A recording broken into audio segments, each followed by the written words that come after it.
আসসালামু আলাইকুম সুপ্রিয় দর্শক। ভোলাগঞ্জ থেকে লুট করা পাথর ডেমরায় উদ্ধার করল র্যাব যৌথ বাহিনী। রাজধানীর ডেমরায় সারুলিয়া শীতলক্ষ্যা নদীর তীর থেকে বিপুল পরিমাণ পাথর উদ্ধার করেছে র্যাব। সংস্থাটি বলেছে পাথরগুলো সিলেটের ভোলাগঞ্জ থেকে লুট করা। প্রায় 40,000 ফুট নাকি পাথর উদ্ধার করা হয়েছে। র্যাব জানায় বৃহস্পতিবার সন্ধ্যায় র্যাব 11-এর একটি দল সারুলিয়ায় শীতলক্ষ্যা নদীর তীরে অভিযান চালায়। এ সময় একটি ১০ চাকার মালবাহী ট্রাকের ভেতর থেকে আনলোড করার সময় পাথরগুলো উদ্ধার করা হয়। ট্রাকের ভেতরে বালু দিয়ে ঢেকে পাথরগুলো আনা হয়েছে। র্যাব কর্মকর্তাদের ধারণা এখানে 40,000 ঘনফুট পাথর রয়েছে। এ ঘটনায় কাউকে আটক করতে পারেনি র্যাব। অভিযানের নেতৃত্ব দিয়েছেন র্যাব 11 এর অধিনায়ক lieutenant colonel HM. Sajjad Hossain. তিনি প্রথম আলোকে জানান, সিলেটের ভোলাগঞ্জের সাদা পাথর পর্যটন এলাকা থেকে লুট হওয়া পাথরের বড় একটি চালান আসছে। এমন তথ্যের ভিত্তিতে অভিযান চালিয়ে পাথরগুলি জব্দ করা হয়েছে। র্যাবের এই কর্মকর্তা বলেন, পাথরগুলি ভোলাগঞ্জ থেকে 7টি গদিতে আনা হয়েছে। তিনি বলেন, পাথরগুলো ক্রাশিং মেশিনের সামনে আনলোড করা হয় যাতে দ্রুত ভেঙে ফেলা যায়। এ ঘটনায় কাউকে আটক করা যায়নি। গদিগুলোর মালিক কারা তা খতিয়ে দেখা হচ্ছে। প্রসঙ্গত, সম্প্রতি লুট করা হয়েছে সিলেটের ভোলাগঞ্জের সাদা পাথর পর্যটন কেন্দ্রের বেশিরভাগ পাথর।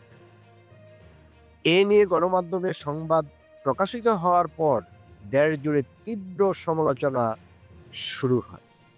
এখন প্রশ্ন হইল, ওখানকার প্রশাসন কি করেছে? তাহলে কি ওখানকার প্রশাসন যারা এই পাথরগুলি লুট করেছে তাদের সাথে যোগসাজশতা আছে? এটা স্বাভাবিক একটা প্রশ্ন। এটা আসতেই পারে। না হলে শত শত মানুষ ওখানে শ্রমিক দিয়ে ট্রাকে লোড করছে, ট্রাক গেছে, ট্রাকে লোড করা হয়েছে।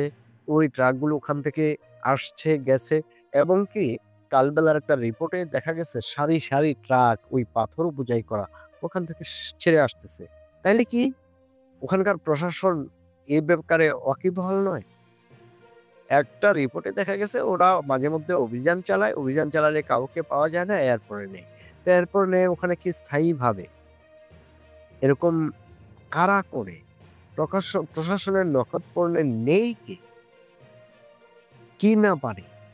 তাইলে এটা কি জনগণকে একটি হাস্যকর একটা কথা বলা না?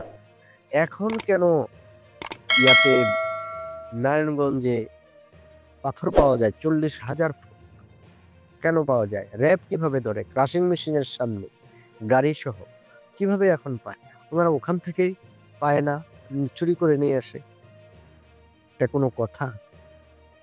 হ্যাঁ, এটা দেশের জনগণ চায় এই দুষ্কৃতিকারীদের, এই লুটেরাদের উপযুক্ত যেন বিচার হয়। কঠিন বিচার যেন হয়। শেখ হাসিনার আমলে তো এরকম হয় নাই। হ্যাঁ, ওরা হাজার, হাজার কোটি টাকা লুটপাট করেছে। এরকম পর্যটন এরিয়ার জিনিসপত্র নিয়ে আসে নাই তো। তো ওরা কি পাইছে? ওরা তাইলে যদি কেউ বলে ওরা বিএনপির লোক, যদি বিএনপির লোক হয়, তাহলে কি বিএনপিকে ডুবানোরে পায় তারা? তারা কি কারো ইন্ধনে এ কাজটি করেছে?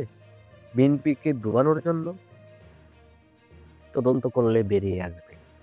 এবং আমার একটা অভিমত থাকবে, বিএনপিকে ওইটা তদন্ত করে যথোপযুক্ত ব্যবস্থা নেওয়া যদি তাদের লোক হয়ে থাকে এবং প্রশাসন এটা কোনো যেতে আপোস না করে। যেখানে পরিবেশ ও বন উপদেষ্টা বলেন, পাথর লুট হয়ে গেল কিছু করতে পারলাম না। খুব কষ্ট লাগে। দর্শক, আজ এ পর্যন্তই। ভালো থাকবেন। আল্লাহ হাফেজ।